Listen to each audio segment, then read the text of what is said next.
Hello बच्चों। कैसे हो आप लोग? तो मैं आप सभी का फिर से एक बार स्वागत करता हूँ स्टडी फंडा प्लेटफॉर्म पे। आज से हम केमिस्ट्री स्टार्ट करने वाले हैं। हमने फिजिक्स के सारे लेक्चर्स देख लिए, तो आई होप आप उन सभी को जाके देखेंगे। और प्लस जो क्वेश्चंस मैं ऐप में प्रोवाइड करवाने वाला हूँ, आप वो क्वेश्चन सॉल्व करेंगे।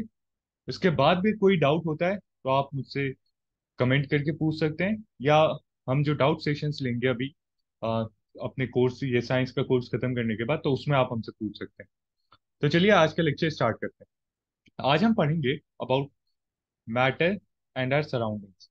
आज हम इस टॉपिक के बारे में पढ़ेंगे, मैटर एंड आवर सराउंडिंग, कि मैटर क्या है, वो हमारी सराउंडिंग में कैसे इफेक्ट करता है, क्या क्या होता है, सब कुछ देखेंगे।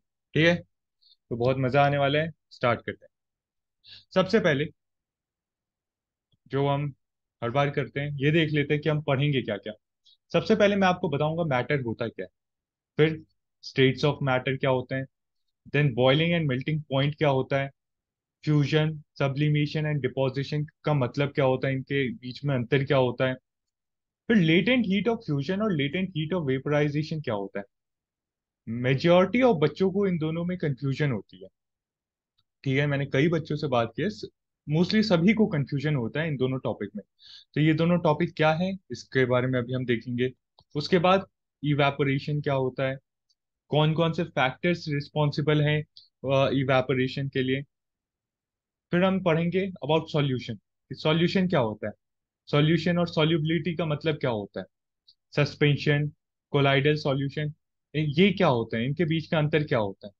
फिर एक टिंडल इफेक्ट, ये बहुत इंपॉर्टेंट है, इसके ऊपर कई बार आपके एनडीए, सीडीएस, एफ कैट और इनफैक्ट सीएपीएफ में भी मैंने दो तीन क्वेश्चंस देखे हैं, पूछे गए हैं। इसके साथ साथ टिंडल इफेक्ट के ऊपर क्वेश्चन आपके एसएससी के एग्जाम्स में भी पूछे गए हैं, बट वो हमारा कंसर्न नहीं है, लेकिन ये टॉपिक इतना इंपॉर्टेंट है कि इसके ऊपर क्वेश्चंस पूछे गए हैं। फिर लास्ट में हम पढ़ेंगे वेरियस मेथड्स ऑफ सेपरेशन, कि कोई भी कंपाउंड है उसे हम सेपरेट कैसे करते हैं, क्या तरीका होता है। तो चलिए ये सब स्टार्ट करते हैं। सबसे पहले हम ये पढ़ते हैं कि मैटर क्या होता है। तो देखो बच्चों, anything that occupy space and has mass is called matter. कोई भी चीज जो स्पेस ऑक्यूपाई करती है और उसके अंदर मास होता है, उसे हम मैटर कहते हैं। क्या दो चीज होनी चाहिए, वो स्पेस ऑक्यूपाई करनी चाहिए और उसके अंदर मास होना चाहिए, तब उस चीज को हम क्या कहते हैं, मैटर कहते हैं। Example, chair, air, smell, almonds, cold drink, कोई भी चीज, परफ्यूम, कुछ भी, ये सब मैटर कहलाती है। क्या, वो स्पेस ऑक्यूपाई करनी चाहिए और उसमें कुछ मास होना चाहिए। ठीक है। अब जो आपके एब्स्ट्रैक्ट थिंग्स होते हैं, जैसे love, hate, thought, cold, warm, ये सारी चीजें मैटर नहीं होती, कहलाते हैं, क्योंकि ये एब्स्ट्रैक्ट थिंग्स है, ये इमोशनल थिंग्स है, इससे ये आपका साइंस में रिलेटेड नहीं है। ठीक है। तो मैटर क्या होता है, anything which occupy space and has a mass is known as matter. अच्छा, अब इस स्लाइड से आप लोगों के लिए एक होमवर्क है, और बहुत इंपॉर्टेंट होमवर्क है। क्या आप मुझे बताओगे कि जो पंच तत्व होते हैं, हम हमारे हिंदी फिलॉसफी में है, गिवन है एक टर्म पंच तत्व, कि इंसान पंच तत्वों से मिलकर बना हुआ है, कोई भी चीज, कोई भी मैटर पंच तत्वों से मिलकर बनी हुई है। अब इस पंच तत्वों में कौन कौन से वो पांच तत्व आते हैं, वो कौन कौन से पांच थिंग्स आते हैं, आप मेरे को उन सब का नाम कमेंट सेक्शन में लिखोगे। और ये बहुत इंपॉर्टेंट है। क्यों? क्योंकि ये डायरेक्ट क्वेश्चन CAPF AC 2021 के एग्जाम में पूछा गया है। इसके साथ साथ ये question CDS and NDA exams में भी पूछा गया है। तो आप देख सकते हो कि ये कितना इंपॉर्टेंट है। इसलिए आप सभी लोग मुझे पंच तत्व का मतलब बताओगे, कमेंट सेक्शन में लिखोगे। अगर आपने ये वीडियो देख के इसे इग्नोर कर दिया, तो फिर देखो ये टॉपिक इग्नोर ही रह जाएगा। तो ये आपका होमवर्क है, आप मुझे बताओगे पंच तत्व क्या होता है। ओके। तो हमने मैटर पढ़ लिया कि क्या होता है, anything that occupy space and has mass is called matter. That's it. अब कितने स्टेट्स ऑफ मैटर है, मैटर्स कितने टाइप के हैं? तो बच्चों, मैटर्स आपके टोटल 5 टाइप्स के होते हैं। मैटर्स हमारे 5 तरीके के होते हैं। क्या? Solid, liquid, gas, plasma and BEC, Bose Einstein condensate. ठीक है, तो ये 5, देर आर 5 टाइप्स ऑफ ये मैटर्स जो हैं, मैटर्स 5 स्टेट में हमें मिलते हैं।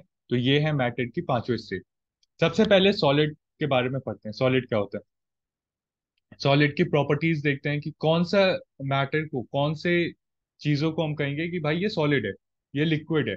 हम कैसे डिस्टिंग्विश करेंगे? उसकी प्रॉपर्टी से ही डिस्टिंग्विश करेंगे। अगर मान लो कि आप हो, ठीक है, आप मुझे बता रहे हो, आप किसी अपने दोस्त का मेरे को वो बता रहे हो कि सर मेरा एक दोस्त है, सपोज करो मेरा एक दोस्त है अमित। सर अमित ना ऐसा दिखता है, वो अमित ना 6 फीट टॉल है, ठीक है, काफी हैंडसम सा है, ब्राइट फेस है उसका, उसका ये फीचर्स हैं, वो फीचर हैं। आप मुझे उसकी प्रॉपर्टी बताओगे तब मैं इमेजिन कर पाऊंगा, अच्छा अमित ऐसा दिखता होगा, अमित ऐसा लगता होगा, है ना? तभी तो मैं समझ पाऊंगा। तो वैसे ही मैं सॉलिड की आपको प्रॉपर्टीज बताऊंगा, फिर एग्जाम्पल बताऊंगा, उससे फिर आपके दिमाग में एक इमेज बनेगी कि अच्छा सॉलिड इसे कहते हैं। ठीक है, तो प्रॉपर्टीज देखते हैं कि सबसे पहला, पार्टिकल्स आर टाइटली और क्लोजली पैक्ड। देखो, सारी चीजें, सारे सब्सटेंस एटम से मिलकर बने हुए हैं, ठीक है। एटम्स एक सबसे बेसिक यूनिट है। एटम्स भी फर्दर डिवाइडेड है, लेकिन एटम्स को हम एक बेसिक यूनिट मानते हैं सभी चीजों के बनने का। ठीक है, अब ये जो एटम्स हैं, ठीक है, ये सॉलिड में बहुत ही क्लोजली पैक्ड होते हैं, इनके बीच में आपस में कोई स्पेस नहीं होता, ये बहुत ज्यादा, यहाँ पे तो काफी स्पेस दिख रहा है, लेकिन जो अ, मैं आगे के स्लाइड में आपको इसका पिक दिखाऊंगा, तो ये बहुत ही क्लोजली पैक्ड होता है। ठीक है, the gaps between the particles are tiny, बहुत ही क्लोजली पैक्ड हैं, तो इनके बीच गैप्स बहुत बहुत कम होता है। सॉलिड है fix shape and volume, solid की शेप और वॉल्यूम फिक्स्ड होगी। ठीक है, इसका शेप और इसका वॉल्यूम फिक्स्ड होगा। Due to its rigid nature, particles of solid can only vibrate about their mean position and cannot move। Solid के जो पार्टिकल्स कभी अगर वाइब्रेट करते हैं तो वो अपने मीन पोजीशन के ही अराउंड वाइब्रेट करते हैं, वो यहाँ से दूर उठ के नहीं जा पाते, अनटिल एंड अनलेस इसमें बहुत ज्यादा काइनेटिक एनर्जी हम इस पार्टिकल्स को प्रोवाइड ना करवाएं। फोर्स ऑफ अट्रैक्शन इसमें काफी ज्यादा होता है। Rate of diffusion is very low in solid. Rate of diffusion मतलब ये फैलने का, जैसे मैं एक एग्जांपल देके आपको डिफ्यूजन का मतलब समझाता हूँ। आप लोगों ने ऑब्जर्व किया होगा कि अगर घर में मम्मी कभी खाना बनाती है और कुछ अच्छा बनाती है, तो आप अपने कमरे में भी बैठे रहो तो खुशबू आ जाती है। कैसे आती है? वो जो खाना बन रहा है, वो उसका जो स्मेल है वो नॉर्मल एयर में डिफ्यूज हो जाता है, जिससे वो स्मेल ट्रैवल होकर आप तक आ जाता है। तो ये चीजें डिफ्यूजन जो है, ये मिल के ट्रैवल करने का प्रॉपर्टी ये सॉलिड में बहुत कम होती है। सॉलिड के एग्जाम्पल क्या है? Ice, sugar, rock, would. तो ये सब सॉलिड के एग्जाम्पल है। अब देख लेते हैं।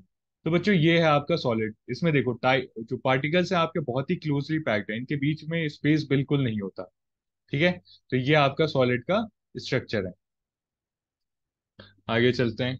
अगला स्टेट ऑफ मैटर हमारा लिक्विड। लिक्विड जो होता है, ये कंपेयर टू सॉलिड थोड़ा सा लेस टाइटली पैक्ड होता है। सॉलिड के कंपैरिजन में लिक्विड के पार्टिकल्स जो है वो लेस टाइटली पैक्ड है, इनके बीच स्पेस काफी ज्यादा होती है।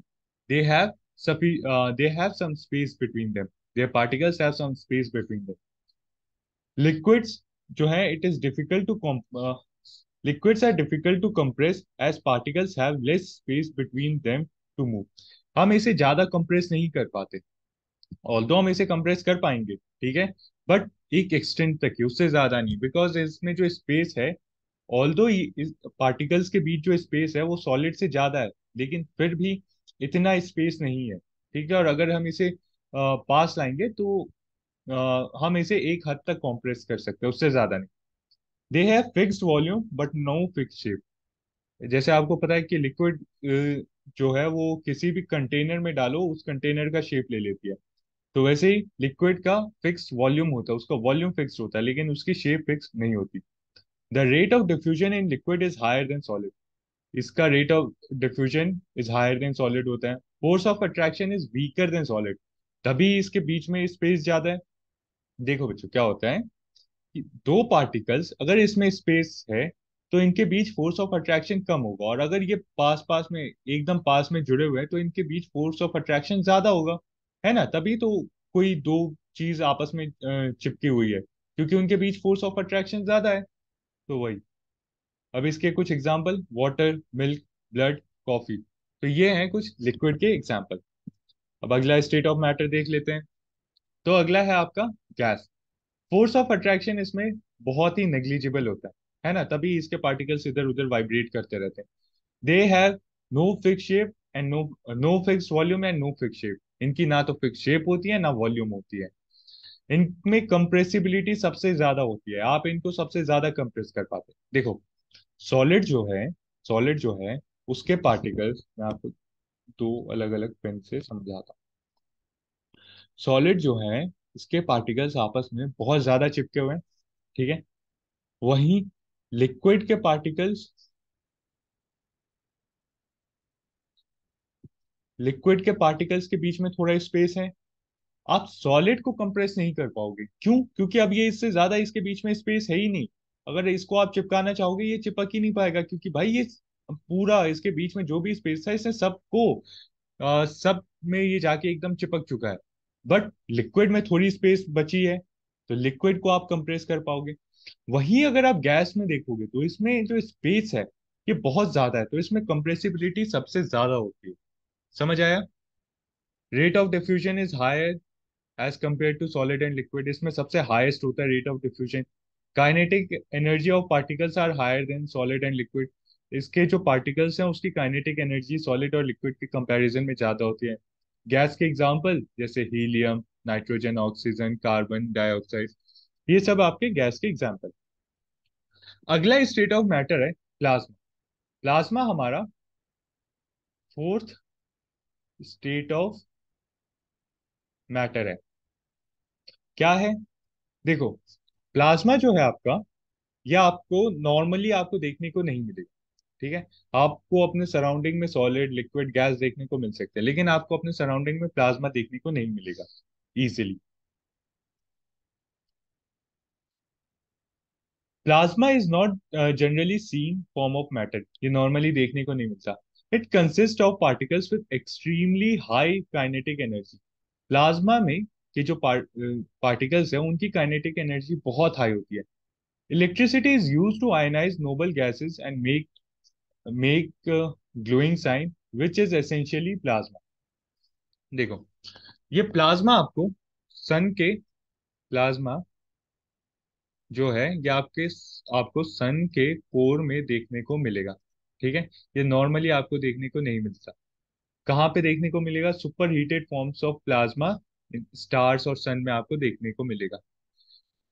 जो हम इलेक्ट्रिसिटी प्रोवाइड करते हैं ये मैं आपको आगे पढ़ाने वाला हूँ, ठीक है? अ, जब हम कार्बन एंड कंपाउंड्स पढ़ेंगे तो हम इस लाइन को और डिटेल में समझेंगे। तो अभी के लिए मैं आपको रिक्वेस्ट करूंगा कि आप इसे याद कर लें, ठीक है?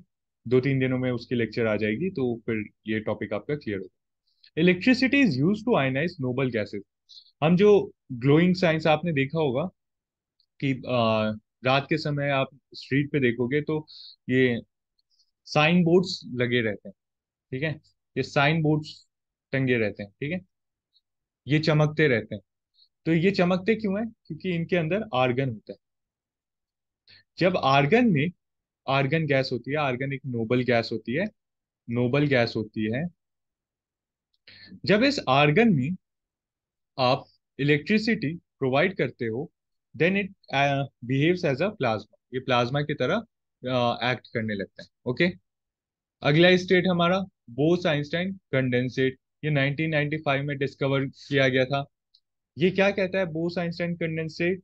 एट ये कहता है कि at set temperature the motion of molecules become negligible. ये बहुत ही कोल्ड स्टेट होता है, ठीक है? यहाँ पे एक जो आपके मॉलिक्यूल्स होते हैं उसकी kinetic energy tends to zero. Kinetic energy जो है वो it tends to zero. As this brings down kinetic energy the atoms no longer stay separate but being clump together. तो जब यहाँ पे काइनेटिक एनर्जी एकदम टेंड्स टू जीरो होता है तो इसके जो पार्टिकल्स हैं वो आपस में एक गुच्छा बना के रहते हैं, ठीक है। As the atoms join together they form super atom. और जब ये कई सारे गुच्छे आपस में जुड़ जाते हैं तो ये एक सुपर एटम फॉर्म करते हैं, ठीक है। प्लाज्मा में क्या है, काइनेटिक एनर्जी जो है इट टेंड्स टू इंफिनिटी, बहुत हाई काइनेटिक एनर्जी होती है। बोथ आइंस्टाइन कंडेंसेट में काइनेटिक एनर्जी जो होती है उसकी ऑलमोस्ट टेंडिंग टू जीरो होती है, ठीक है। ये दोनों आपके इजिली फॉर्म ऑफ देखने को नहीं मिलते, ये मैटर्स आपको इजिली देखने को नहीं मिलते, बट ये इसकी प्रॉपर्टीज होती है, ओके। आगे चलते हैं। Boiling point and melting point. Boiling point, melting point क्या होता है?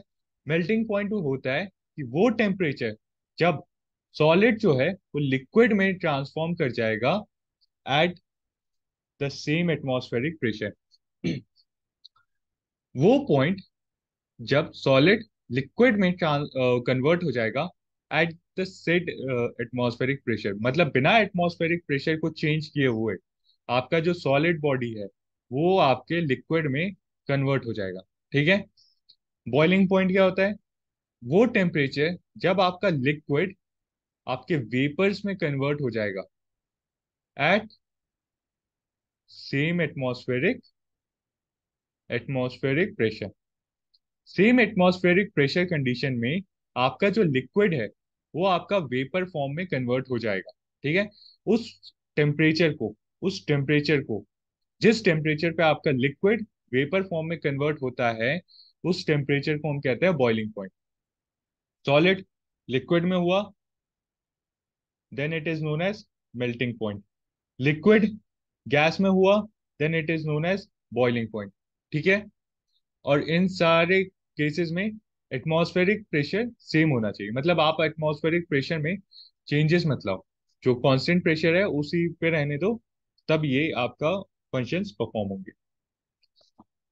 ये तीन बहुत ही इंपॉर्टेंट है, ठीक है। ये तीन बहुत ही इंपॉर्टेंट है। ये सिंगल वर्ड डेफिनेशन है। इन तीनों को आप अपने नोट्स में उतार लेना और याद कर लेना। फ्यूजन क्या होता है? When solid state converts into liquid state, ठीक है। जब सॉलिड स्टेट आपका डायरेक्टली लिक्विड स्टेट में कन्वर्ट होता है तो उस प्रोसेस को हम कहते हैं fusion.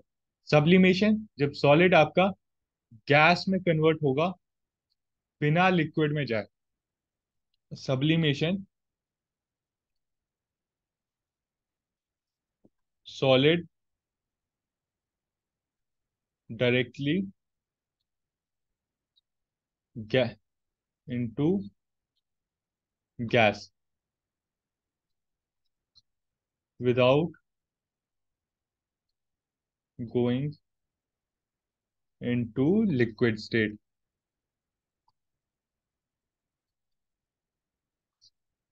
Without going into liquid state solid state directly converts into gaseous state. उस प्रोसेस को क्या कहेंगे? Sublimation.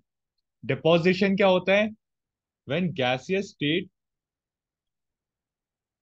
converts directly into liquid। जब गैस आपका डायरेक्टली लिक्विड में चेंज होगा without, sorry sorry sorry, gas जब आपका डायरेक्टली सॉलिड में चेंज होगा उस प्रोसेस को हम कहेंगे डिपोजिशन। इस प्रोसेस में गैस लिक्विड में पहले नहीं बनता है, ठीक है। इसमें liquid state will not occur, will not occur. Liquid state इसमें अकर नहीं होती, डायरेक्टली गैस आपका सॉलिड में बनेगा। देखो प्रोसेस क्या है, अगर एक आइस का एग्जांपल लो, आइस को आप हीट करोगे ये वाटर बनेगा, ठीक है। क्या हो, मेल्ट होगा ये, ठीक है, melting, then it converts into water. Water को हीट करोगे, vaporisation, it converts into gas, है ना। आइस से वाटर, वाटर से गैस। बट ये जो तीन प्रोसेस हैं, इसमें एक एक स्टेप बीच में कट हो रहा है। डायरेक्टली आपके सॉलिड से गैस में कन्वर्ट हो रहा है, उसे हम कहेंगे सब्लिमेशन। और जब गैस से आपके सॉलिड में आ रहा है, उसे हम कहेंगे डेपोजिशन। ठीक है, इसे आप याद रखें। अब ये बहुत बहुत इंपॉर्टेंट टॉपिक है, लेटेंट हीट ऑफ फ्यूजन। ठीक है, ये टॉपिक कई बच्चों को समझ नहीं आता। ठीक है, मैंने इस टॉपिक को बहुत आसानी से आपको समझाने की कोशिश की है। आई होप आपको अच्छा लगेगा। लेटेंट हीट ऑफ फ्यूजन क्या होता है, पहले मैं आपको एक एग्जांपल देके ये होता क्या वो समझाऊंगा, फिर हम इसका डेफिनेशन करें। डायरेक्टली अगर मैं डेफिनेशन पे जाऊंगा तो आपको कंफ्यूजन हो जाएगी। ठीक है, पहले एग्जांपल लेके समझो, उसके बाद डेफिनेशन। आप एक आइस है, ठीक है, -4 डिग्री सेल्सियस पे आइस है, इसको आप हीट करोगे। ठीक है, हीट करोगे -4 से, ये -3, -2, -1, ये आइस ही रहेगा। ठीक है, बट जितना आप इसको हीट करते जाओगे, इसके पार्टिकल्स में, इसका जो आइस है आपका, जो आइस है, ओ सॉरी, ये जो आपका आइस है, इसके अंदर पार्टिकल्स हैं, क्लोजली पैक्ड। मैंने आपको सॉलिड की प्रॉपर्टी में समझाया था। अब आप कहोगे सर, ये -4 पे भी आइस था, -3 पे भी आइस है, -2 पे भी आइस है, -1 पे भी आइस है, तो फिर क्या चेंज हुआ इसमें? देखो बच्चों, हम्म, जब इसको -4 से ये -3 पे आएगा, इसके पार्टिकल्स के अंदर काइनेटिक एनर्जी, इसके पार्टिकल्स जो होंगे, उनकी काइनेटिक एनर्जी इंक्रीज करेगी। -2 पे और इंक्रीज करेगी। ठीक है, इसके पार्टिकल्स की काइनेटिक एनर्जी, ऑल्दो ये रहेगा आईसी, लेकिन इसके पार्टिकल्स की काइनेटिक एनर्जी आप कंपेयर करोगे, तो -4 से -2 में, तो -2 में जो पार्टिकल्स होंगे वो ज्यादा वाइब्रेट करेंगे, उनमें ज्यादा एनर्जी होगी। -1 पे भी रहेगा आईसी, लेकिन इसके पार्टिकल्स की काइनेटिक एनर्जी और इंक्रीज करेगी। अब -1 पे भी आइस है। अब -1 से जब 0 डिग्री आएगा, 0 डिग्री, तब भी ये आइस रहेगा। ठीक है, तब भी ये आइस रहेगा, बट उसके बाद धीरे धीरे ये वाटर में कन्वर्ट हो जाएगा, लेकिन आपका टेम्परेचर आपका 0 डिग्री सेल्सियस ही रहेगा। आइस से ये वाटर में बन गया, लेकिन आपका टेम्परेचर इंक्रीज नहीं किया। आपने इसमें कांस्टेंट आप हीट दे रहे हो। ठीक है, ये आपका कंटेनर है जिसमें आइस है, और आप इसमें हीट दे रहे हो, लगातार हीट दे रहे हो। -4 से उसमें हीट दिया, -3, -2, -1, फिर 0 डिग्री पे भी हीट दे रहे हो। 0 डिग्री पे पहले ही आइस था, बट आपने हीट इसमें डालना कंटिन्यू रखा, कंटिन्यू आपने हीट की सप्लाई रखी, उससे 0 डिग्री सेल्सियस पे ये वाटर बन जाएगा। ठीक है, लेकिन हीट इसमें जा ही रहा है। तो आप सोचो कि सर, ये तो 0 पे आइस भी था, फिर 0 पे वाटर बन गया, तो जो हीट हमने दिया उसने किया क्या? तो वो जो हीट होगा, वो आपका हिडन हीट होगा। ठीक है, उस हिडन हीट को हम कहते हैं लेटेंट हीट ऑफ फ्यूजन। मैंने इस स्लाइड में आपको क्या समझाया? फ्यूजन मतलब क्या होता है? फ्यूजन मतलब क्या होता है? Solid state to liquid state. आपका आइस सॉलिड था, वो लिक्विड में कन्वर्ट हुआ। ठीक है, 0 डिग्री सेल्सियस पे ही मैंने हीट डालना जारी रखा, लेकिन इसका टेम्परेचर नहीं बढ़ा। 0 डिग्री सेल्सियस पे ये आइस भी था, 0 डिग्री सेल्सियस पे ये वाटर भी था। तो ये जो हीट मैंने दिया, ये हीट गई कहाँ? ये heat latent heat of fusion होता है। ठीक है, ये heat latent heat of fusion होता है। देखो, इस अब चार्ट को समझो। यहां से आपने हीट डालना इसमें जारी रखा, जारी रखा, इस पॉइंट तक, ये इस पॉइंट तक ये जो बॉडी थी, ये आपकी सॉलिड थी। फिर सॉलिड में आपने कंटिन्यू आपने हीट डालना जारी रखा, लेकिन इसका टेम्परेचर नहीं बढ़ा, इसका फॉर्म चेंज हो गया। अब ये सॉलिड से वाटर में चेंज हो गया, टेम्परेचर नहीं बढ़ा, लेकिन इसका फॉर्म चेंज हो गया। तो वो जो हीट आपने इसमें दिया है, तो वो गया कहाँ?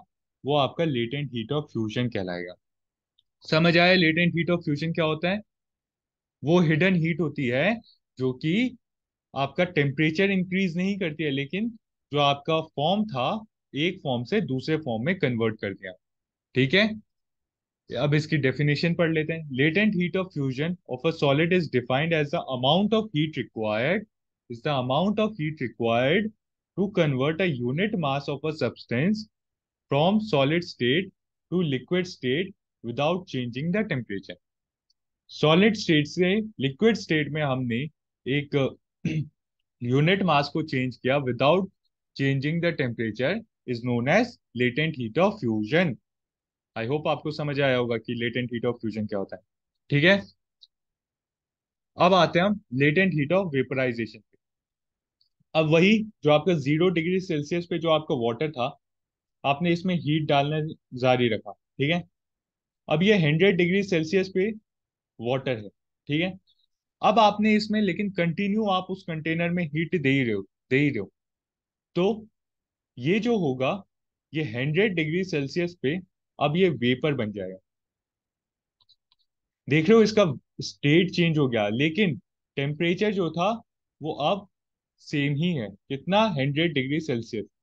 तो ये जो हीट आपने कंटिन्यू डालना जारी रखा, जिसने आपका फॉर्म चेंज कर दिया लेकिन टेम्परेचर को इंक्रीज नहीं किया, उस हीट को कहते हैं हम लेटेंट हीट ऑफ वेपराइजेशन। क्या कहते हैं? Latent heat of vaporisation. यहां से देखो, लिक्विड में आपने हीट डालना जारी रखा 100 डिग्री सेल्सियस, 100 डिग्री सेल्सियस, ये था वाटर। अब कंटिन्यू आप अपने बीकर में हीट डाल ही रहे हो। अब ये 100 डिग्री सेल्सियस से आपका टेम्परेचर चेंज नहीं होगा। ठीक है, बट इसका फॉर्म चेंज हो जाएगा। ये अब वाटर से क्या बन जाएगा? गैस। और इसका टेम्परेचर 100 डिग्री सेल्सियस ही रहेगा। तो वो जो एक्स्ट्रा हीट इसमें गई, उस हीट को हम कहते हैं लेटेंट हीट ऑफ वेपराइजेशन। इसका डेफिनेशन पढ़ लेते हैं। Latent heat of vaporisation is a physical property of a substance when a material in a liquid state is given a energy, it changes its phase from liquid to vapor without change in temperature। बिना temperature को change किए वो liquid से vapour में convert हो गया। Just a moment. The energy the energy absorbed in the process is called latent heat of vaporisation. वो आपका लिक्विड से वेपर में चेंज हो गया विदाउट चेंज इन टेम्परेचर। ठीक है, this energy absorbed is called latent heat of vaporisation. I hope आपको समझ आया होगा। अगर आपको डाउट है तो प्लीज आप मुझसे कमेंट सेक्शन में पूछना। ठीक है, और कमेंट्स के मैं रिप्लाई भी करता हूँ, तो आप देख लिया करो। आगे चलते हैं। इवेपोरेशन, ये तो पता ही होगा सबको, है ना? ये तो हम बचपन से पढ़ते आ रहे हैं कि evaporation is generally defined as a process in which liquid transform into vapour. Evaporation वो प्रोसेस होता है जिसमें लिक्विड जो होता है वो वेपर में चेंज होता है। हीट, लिक्विड को हीट मिलती है, उसमें उसके पार्टिकल्स में एनर्जी आती है, फिर वो लिक्विड फॉर्म से, जहाँ पे वो वो वेपराइज होके ऊपर उठते हैं। ठीक है, तो ये प्रोसेस को हम कहते हैं evaporation, where liquid transformed into vapour. अब इवेपोरेशन को कौन कौन से फैक्टर डिफाइन करते हैं?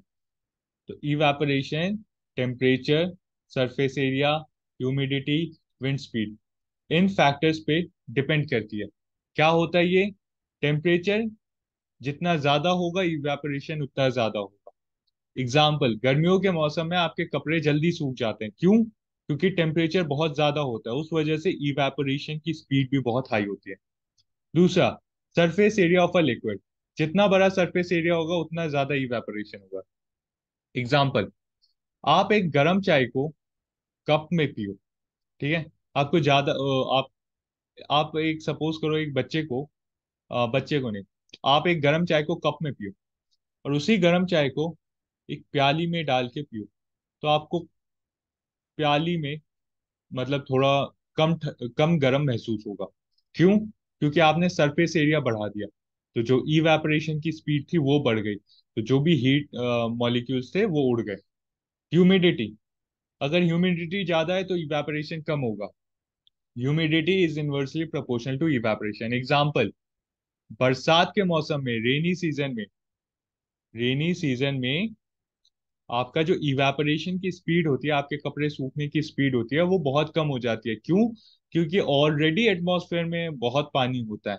एटमॉस्फेयर या सर आपका जो सराउंडिंग है, वो और पानी को इतने आसानी से अपने अंदर इकट्ठा नहीं कर पाता। इस वजह से अगर ह्यूमिडिटी ज्यादा होगी, एटमॉस्फेयर में पानी ज्यादा होगा, तो इवेपोरेशन की स्पीड कम होगी। नेक्स्ट है विंड स्पीड। अगर high wind speed, high evaporation. जितनी तेज हवा चलेगी, कई बार आपने देखा है कि हवा में भी आपके कपड़े सूख जाते हैं। क्यों? क्योंकि हाई विंड स्पीड है। ज्यादा हाई विंड स्पीड होगी, इवेपोरेशन की गति उतनी तेज होगी। ठीक है, आगे चलते हैं। अब पढ़ते हैं हम solution. Solution is a homogeneous mixture of two और more components in which particles of a size are smaller than 1 nanometre. 1 nanometre कितना होता है? ये याद रखना, 10⁻⁻⁹मीटर्स। इसको याद रखना, ये CDS 1 2018 का PYQ है। ठीक है, 1 नैनोमीटर इज इक्वल टू 10⁻⁹मीटर। सॉल्यूशन क्या होता है? सॉल्यूशन होता है homogeneous mixture, homogeneous mixture of two और मोर कंपोनेंट्स। ठीक है, होमोजीनियस मिक्सचर क्या होता है? वो मिक्सचर जब आपका जो पार्टिकल्स जो उसमें मिक्स्ड अप हैं, उनका जो साइज है वो 1 नैनोमीटर से कम होता है। उस पार्टिकल्स को, उस मिक्सचर को हम होमोजीनियस मिक्सचर कहते हैं, जो वो अच्छे से मिला हो। Example, water. Water is an homogeneous mixture. Solution has two component, solvent and solute. Solution के पास दो कंपोनेंट होते हैं, सॉल्वेंट एंड सॉल्यूट। अब ये क्या होता है, ये मैं पिक्चर दिखा के आपको समझा रहा हूँ। देखो, यह है आपका सॉल्यूशन। सॉल्यूशन कैसे बना? Solvent plus solute is equals to solution. Solvent क्या होता है? सॉल्वेंट आपका बेसिकली वो पार्टिकल होगा जो कि ज्यादा कंसंट्रेशन में या ज्यादा अमाउंट में प्रेजेंट होगा। ठीक है, हायर अमाउंट में प्रेजेंट होगा, उसको हम कहते हैं सॉल्वेंट। सॉल्यूट वो चीज जो लेसर अमाउंट में प्रेजेंट होती है, उसे हम कहते हैं solute. Solution, solvent plus solute जो होता है, ऐसे सॉल्यूशन बनता है। ठीक है, समझ आया आपको? इसके डेफिनेशन है, इसे आप पढ़ लें। सॉल्युबिलिटी। सॉल्युबिलिटी क्या होता है?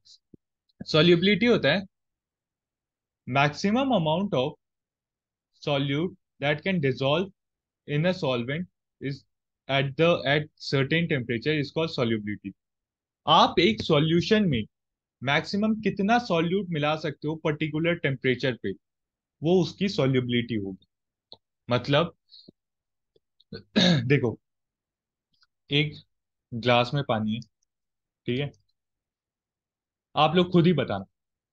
आप इसमें चीनी मिलाओ, ठीक है, पहले 1 चम्मच मिलाओ, अच्छे से घोलो, चीनी इसमें मिल जाएगी। एक और चम्मच मिलाओ, घोलो, मिल जाएगी। एक और मिलाओ, घोलो, मिल जाएगी। फिर अब जब आप डालोगे, तो फिर चीनी आपकी मिलेगी नहीं, वो नीचे आपकी बैठ जाएगी। होता है, देखा है आपने कभी, मतलब ऐसे किया है? क्यों? क्योंकि उस टेम्परेचर पे, उस पर्टिकुलर टेम्परेचर पे, ये जो वाटर है, इसकी सॉल्युबिलिटी 3 स्पून चीनी की ही है।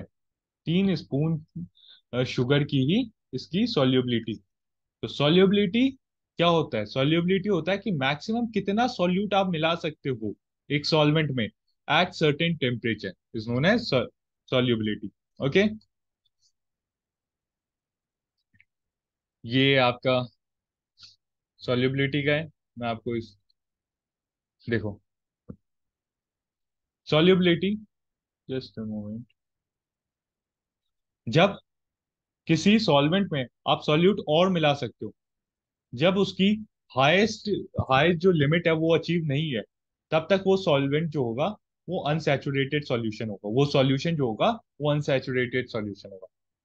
जब आपने किसी सॉल्यूशन में सॉल्यूट मिलाया और उस टेम्परेचर पे अब इससे ज्यादा सॉल्यूट नहीं मिल सकता है इसमें, ये मैक्सिमम अमाउंट ऑफ सॉल्यूट है जो कि आपने इसमें ऐड ऑन किया है, तो वो सॉल्यूशन को हम कहते हैं सैचुरेटेड सॉल्यूशन।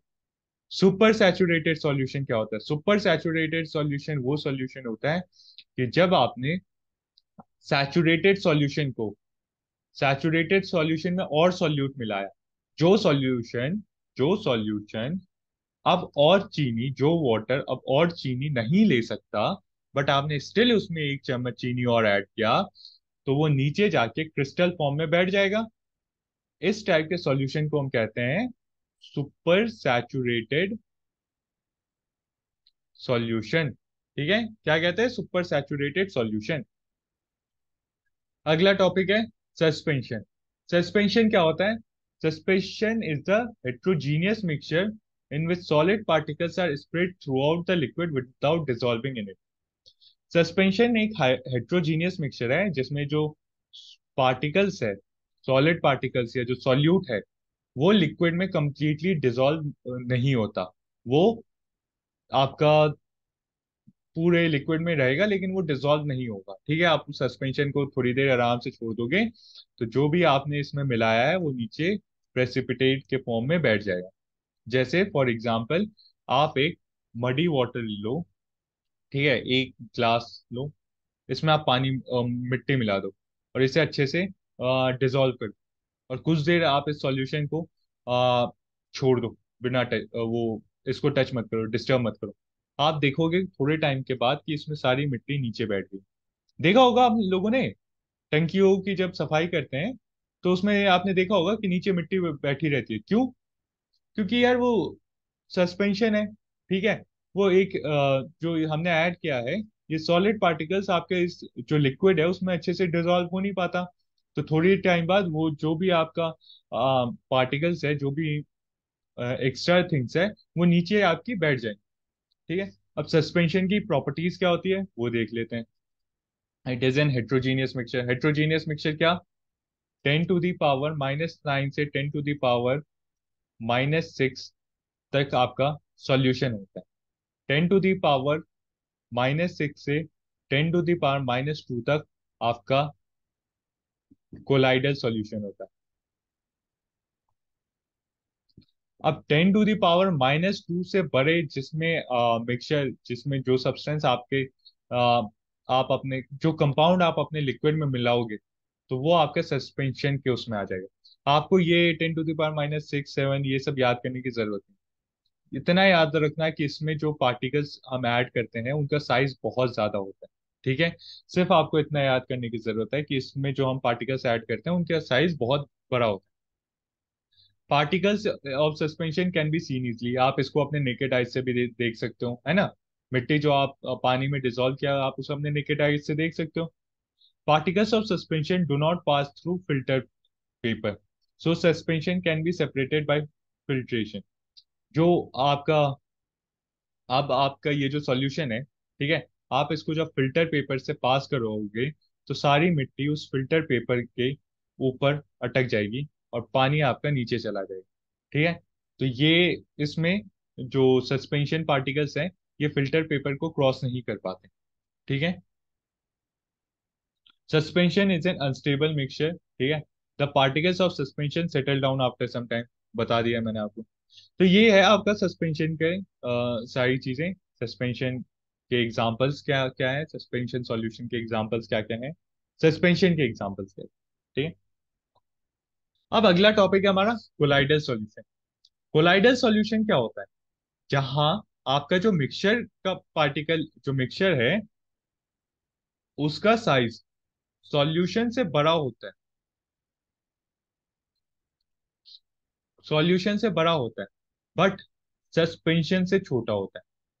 ठीक है, आपका जो ये साइज है पार्टिकल्स का, ये सॉल्यूशन से तो बड़ा होगा लेकिन सस्पेंशन से छोटा होगा। ठीक है, इसका क्या डेफिनेशन क्या है? We can define colloids as a mixture where one substance is split into many into very minute particles which are dispersed throughout the second substance. मतलब जो आपने इसमें अपने सॉल्वेंट में सॉल्यूट ऐड किया, जो आपने पानी में चीनी ऐड किया, वो छोटे छोटे पार्टिकल्स में टूट गए और पूरे पूरे इस पानी में इक्वली डिस्पर्स्ड है, इक्वली उसमें मिल गए हैं। अच्छा, जब आपने इस पानी में चीनी ऐड किया, आप मुझे एक बात बताओ, चाहे आप पानी टॉप से निकालो या पानी बीच से निकालो या पानी नीचे से निकालो, तीनों का टेस्ट सेम ही होगा। अगर आपने एक ग्लास पानी में चीनी ऐड किया अच्छे से, तो चाहे आप बीच ऊपर से, ऊपर सरफेस से आप एक चम्मच, एक चम्मच निकालो और उसे टेस्ट करो, बीच से एक चम्मच निकालो टेस्ट करो, या सबसे नीचे से एक चम्मच निकालो टेस्ट करो, तीनों का टेस्ट सेम होगा। क्यों सेम ही होगा ना? क्यों? क्योंकि ये कोलाइडल सॉल्यूशन है। क्योंकि ये कोलाइडल सॉल्यूशन, इसमें इसमें जो आपके पार्टिकल्स हैं वो इक्वली इक्वली मिक्स्ड अप है, ठीक है? बहुत छोटे छोटे पार्टिकल्स है और वो पूरे सॉल्यूशन में इक्वली मिक्स्ड अप है। तो ये है आपका कोलाइडल सॉल्यूशन। ये ये आपको याद रखने की जरूरत है, ठीक है? इस चार्ट को मैं आपको सजेस्ट करूंगा कि आप इसको या तो प्रिंट निकाल लो, या अपने नोट A4 पेपर पे इसको ड्रॉ क्या इसको लिख के अपने दीवार पे चिपका लो और पढ़ लो। जब सॉलिड और सॉलिड मिलते हैं तो उसे सॉलिड सोल कहते हैं, ठीक है? ये उस कोलाइडल सॉल्यूशन का नाम है। जब जब हमारे पास सॉलिड डिस्पर्स फेज में भी होगा, सॉलिड डिस्पर्शन मीडियम में भी होगा। मतलब डिस्पर्स फेज मीडियम मतलब वो सॉल्यूशन जिसमें हम आपका सॉलिड ऐड, जिसमें हम दूसरा सॉल्यूट ऐड करेंगे, ठीक है? ये सॉल्वेंट है। डिस्पर्स्ड मीडियम, इसमें आपने जो सॉल्यूट ऐड किया है वो होगा डिस्पर्स्ड फेज, ठीक है? तो जब सॉलिड सॉलिड मिलेंगे तो सॉलिड सोल फॉर्म करेंगे, एग्जांपल रूबी, ग्लास या लॉय, ठीक है? तो इसको आप याद कर लेना, ये बहुत इंपॉर्टेंट। ये आपका सस्पेंशन, कोलाइडल सॉल्यूशन और ट्रू सॉल्यूशन का के बीच का डिफरेंस है, ठीक है? इस पिक्चर को भी आप देख सकते हो ढंग से। मैं अपना ये कैमरा थोड़ी देर के लिए ऑफ करता हूँ ताकि आप पूरा इसको ढंग से देख सको, ठीक है? आप इसको अच्छे से देखो, इसका चार्ट बना लो, याद कर लो, ठीक है? ये है आपका सस्पेंशन, कोलाइडल सॉल्यूशन और कोलाइडल सॉल्यूशन और ट्रू सॉल्यूशन के बीच का डिफरेंस, ये क्या होता है। ओके, आगे चलते हैं।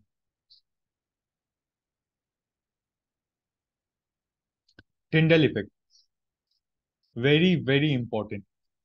CDS, CAPF, FCAT, NDA, SSC, तकरीबन सारे एग्जाम्स में मल्टीपल टाइम्स ये क्वेश्चन पूछा गया टिंडल इफेक्ट का, कि टिंडल इफेक्ट होता क्या।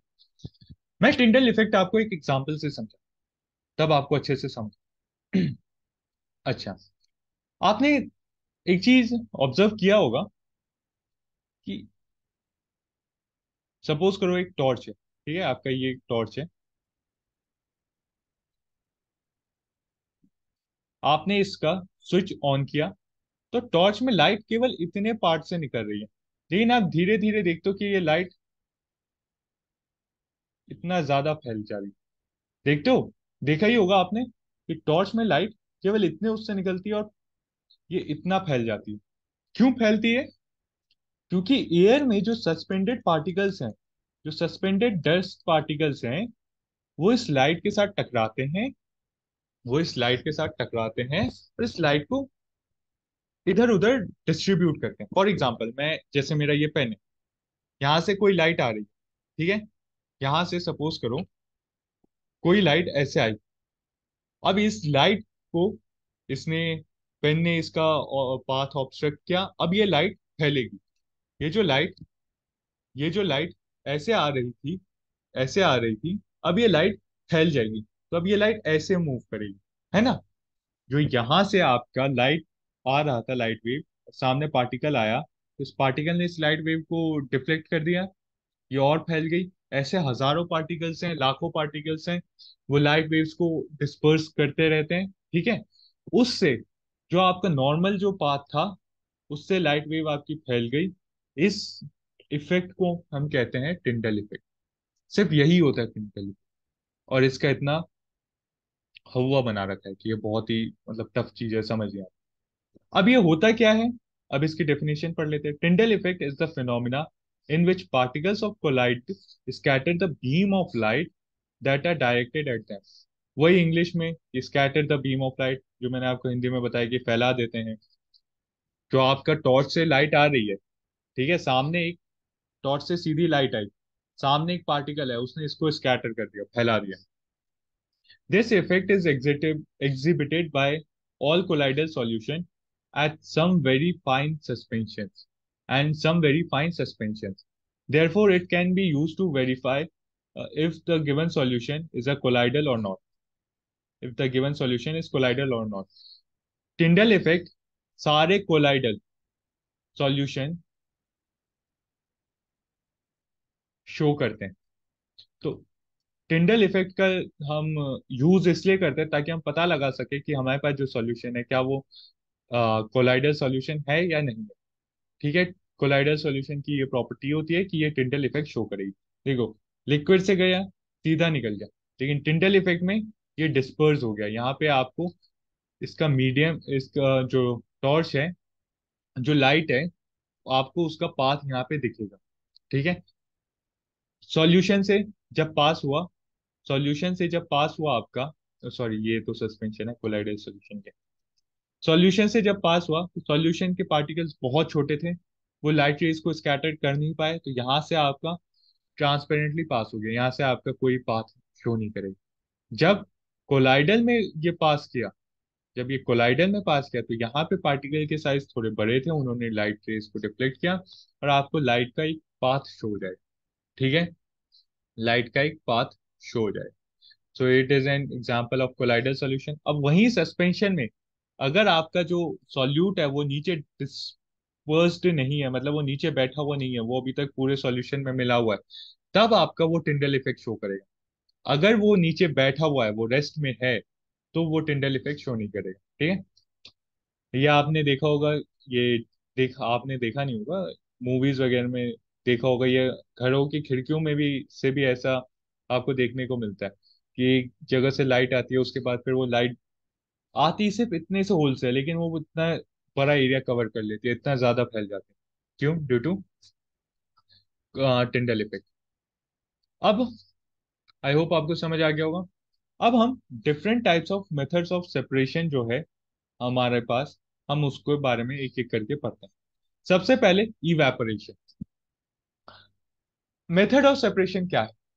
देखो बच्चों, मेथड ऑफ सेपरेशन का मतलब कि जो आपका सॉल्यूशन है, जो आपका कोलाइडल सॉल्यूशन है या ट्रू सॉल्यूशन है या फिर आपका सस्पेंशन है, आप उसमें कौन कौन से मैटर्स आपस में मिलके, कौन कौन से जो मैटर है वो मिलके बने हुए हैं, उनको अलग अलग अगर हमें निकालना होगा, तब हम सेपरेशन का इस्तेमाल करते हैं।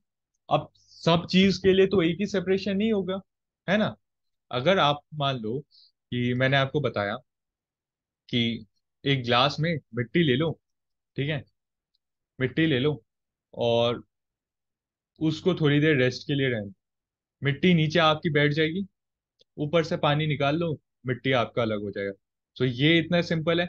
बट क्या आप मिल्क में ऐसा कर सकते हो कि आपने मिल्क को लिया, उसे थोड़ी देर रेस्ट पे छोड़ दिया, जो भी उसका प्रोटीन था या बटर था वो सब नीचे बैठ गया, ऊपर से आपने वाटर निकाल दिया, नीचे से आपने अलग कंपाउंड कर दिया? नहीं कर सकते हो। ऑयल में आप कर सकते हो।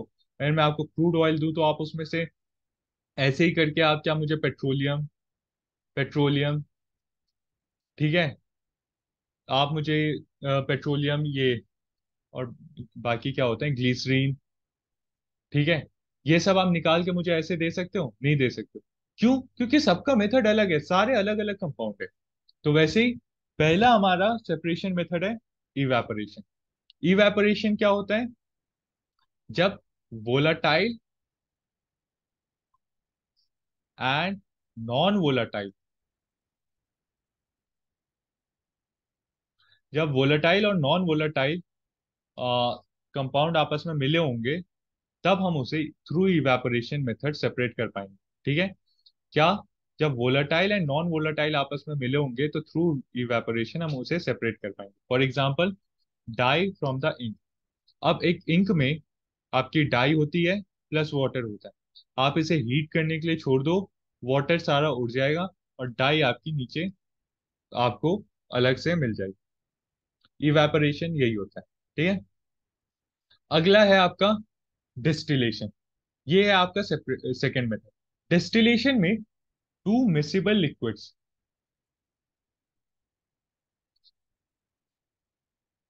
आर बीइंग सेपरेटेड,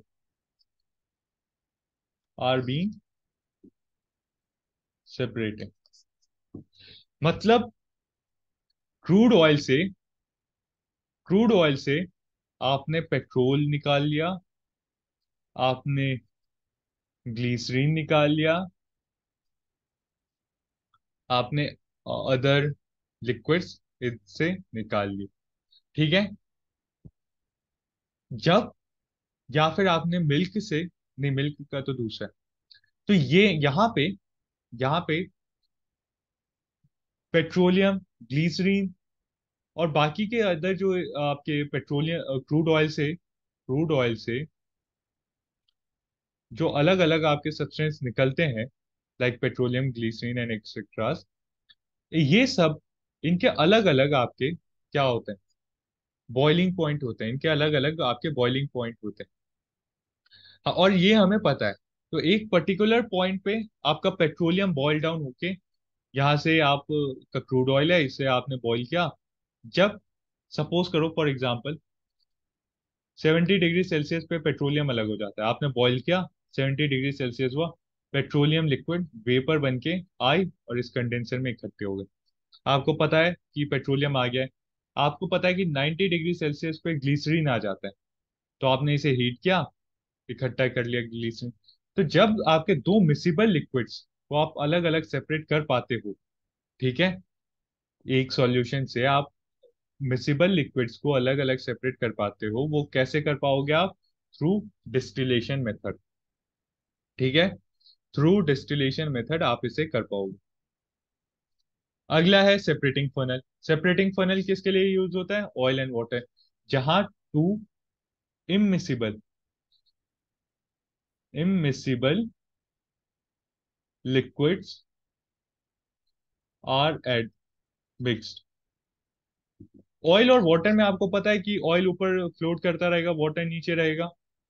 तो आप इसको थ्रू सेपरेटिंग फनल, ठीक है, उससे आप ऑयल और वाटर को अलग कर सकते हो। यहाँ से आप खोलो, सारा वाटर आ जाएगा, ऑयल ऊपर बचा रह जाएगा। आप यहाँ से ये जो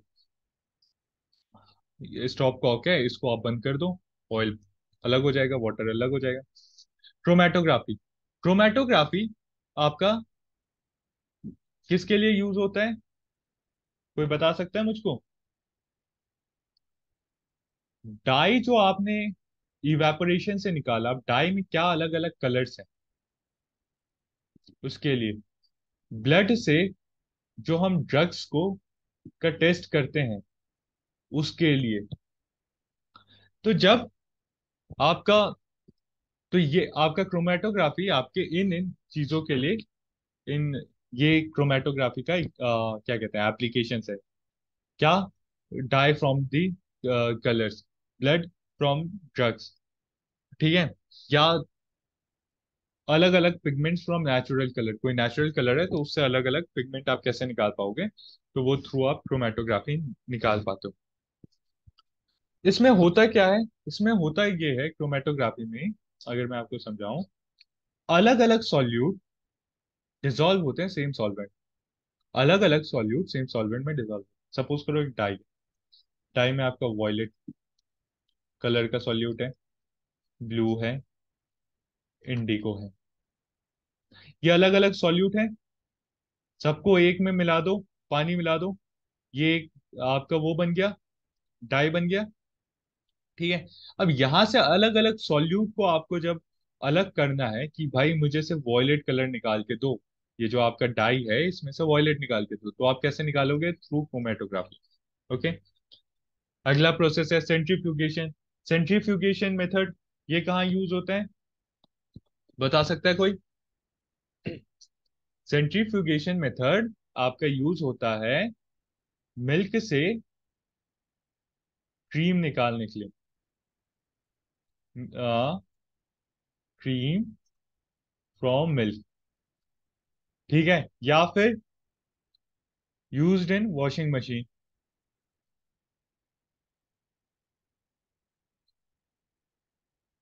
वॉशिंग मशीन,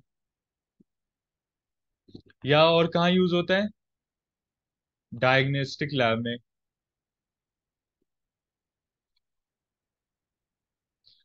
में, for blood and urine test.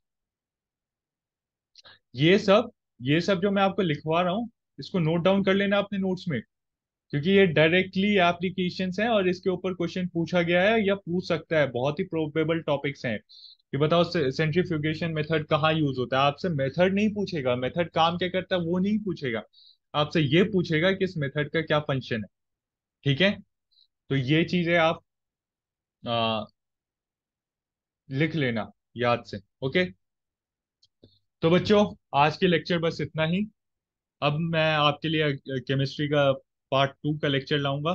तब तक के लिए, अगर लेक्चर आपको अच्छा लगा तो आप प्लीज वीडियो को लाइक करें, अपने दोस्तों के साथ शेयर करें, और हमारे चैनल को सब्सक्राइब करें। और कोई भी डाउट हो या कोई भी सजेशन हो मुझसे रिलेटेड, तो प्लीज कमेंट सेक्शन में उसे लिखें। ठीक है, तब तक के लिए टेक केयर, थैंक यू, जय हिंद।